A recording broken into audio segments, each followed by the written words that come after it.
బైబిల్లో ఏముందంటే నేనే దేవుణ్ణి, నేను తప్ప వేరొక దేవుడు లేడు అని రాయబడింది స్పష్టంగా. నేనే మార్గం, సత్యం, జీవం నేనే అంటాడు యేసు ప్రభు. కానీ ఆ పాలనే వ్యక్తి ఏం చెప్పాడు అంటే, మీ దేవుని మీరు నమ్ముకోండి, మా దేవుని మేము నమ్ముకుంటాం, ఎవరి దేవుని నమ్ముకుందాం అంటే ఈ అవినయ దర్శనం అంటాడు దానికి.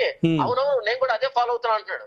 అంటే ఆ వ్యక్తి 150 ఎకరాలు ఉండదు, ఎకరా 50 కోట్లు అనగానే ఈ వ్యక్తికి ఫ్యూజ్ ఎగిరిపోయాయి. అదే ఇక మనం దేనికి నో చెప్పకూడదు, ఎక్కడ నో చెప్తే ఏది మిస్ అయిపోతుంది అనుకున్నాడేమో మనసులో, భయపడ్డాడు.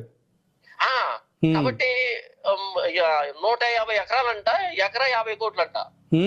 ఈ వ్యక్తి మనసులో అనుకుంటాడు 150 × 50 అని లెక్కేసుకుంటాడేమో బహుశా. అంతేగా లెక్కేసుకొని ఇక వాడు ఏం చెప్తే దానికి తందానా అన్నాడు. 2 చిరతలు తీసుకొని చిరతలు కొట్టుంటే బాగుండు, అదిరిపోయేది అసలు. ఇంకా భజన కార్యక్రమం బాగుంటాయి. అవునవును. ఇలాంటి వాళ్ళందరూ క్రైస్తవంలోకి వచ్చి గలీజ్ చేస్తున్నారప్ప.